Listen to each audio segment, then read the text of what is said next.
how's it going? KingWoe here from on the Slab Horror Show. It's my turn to do my 5 picks on Watch Along Wednesday, and of course I was given Netflix, which I thought was going to be great until I went back and saw that a lot of the great stuff was gone from Netflix, like Hereditary and that kind of stuff. So I picked the 5 that I would watch. A lot of them are, believe it or not, more modern to my tastes. So let's see how this list goes. So in no particular order, the number 1 on the list is Sleepy Hollow from 1999. It's Tim Burton's version, which starred Johnny Depp as Ichabod Crane. You had Christina Ricci, who was 19 at the time, and you had the likes of Michael Gambon and what's her name, Michaela Richardson? No, Miranda Richardson. I was at a party last night, and Tim Burton, the director, really cool looking, really cool feel, and of course the Headless Horseman was Christopher Walken, who doesn't say a lot, if anything, but looks the business. So I recently lost my Retrotainment Recast title with this film, which I think was unjust, and I think I should have won it, but you're here. It's neither here nor there. Anyway, Ichabod Crane goes to see what the story is with the legend of the Headless Horseman of Sleepy Hollow, and all kind of hijinks happen. Great film, not too scary, not too dark, so a nice kind of one you could watch with, you know, kids from about 12 upwards, like, you know. But that's Sleepy Hollow. Number 2, Midsummer from 2019, which starred Florence Pugh. Who else had it got? Jack Draper and Will Poulter, as you know, these young guys who go out to Sweden in the summertime, and they go over to one of their friends' family's place.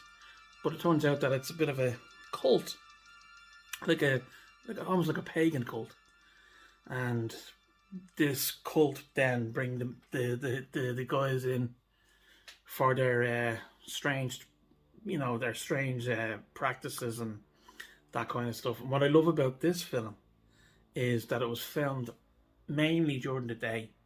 It's such a bright film, and it's, you know, it's that gave me. It's not even that scary, but it just looks the business, and it's dripping with atmosphere, as I like to say. Ari Aster, who was the director, also did a few other great films. Of course, it was directed for A24. Excuse me. So it's a film I would love. I would watch again and again. You find something new after every watch, which is great. Like. But that's Midsummer. I know Greg's not a big fan of it, but hey, I am. It's my list. Number 3 on the King's list is Hostel, the original, one of the original torture porn films. Of course, directed by Eli Roth, who has done some great stuff. You know, he's done he's done Green Inferno and the Hostel films, and I'm sure he's done other stuff.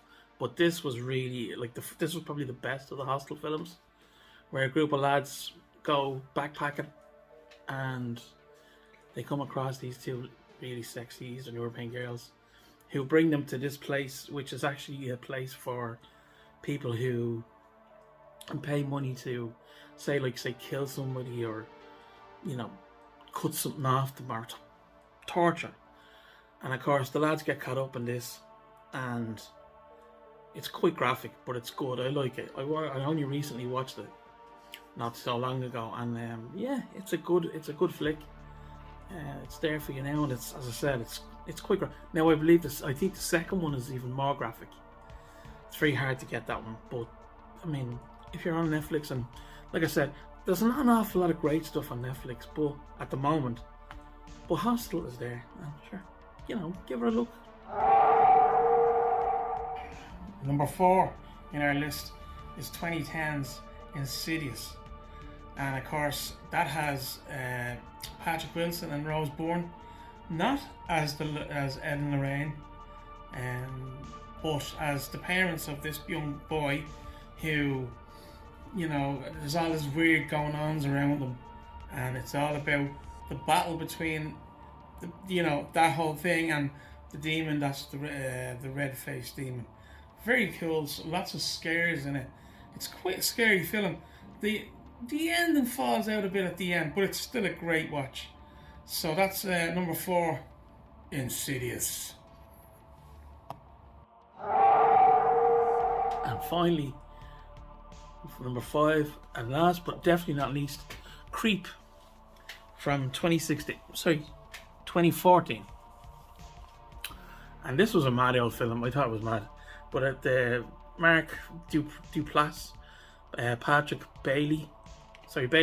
Bryce, and Katie Austin were the main actors in this. But it was also directed by Patrick Bryce, who's this basically was based around stuff he'd seen on Creepypasta and all those kind of weird and wonderful places. But this guy, anyway, it centers around this guy who's a struggling photographer who wants to try and start making a bit of money, and this guy wants him to start filming him because apparently he's dying and wants it for his son. But this guy starts getting more erratic as it goes on, and it's a different type of film. It's really good. I don't want to give too much away because I don't think it's been seen by a hell of a lot of people, but I really enjoyed it.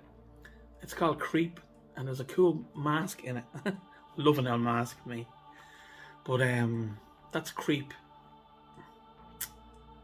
So there's 5 for you to watch from Netflix. You've now gotten Netflix, you've gotten Disney Plus, you've gotten Amazon Prime, and you've gotten Shudder from us all. So if we haven't covered that for you there, I don't know what else we're going to do. But anyways, as we always say, stay scared and enjoy Halloween responsibly. Woo!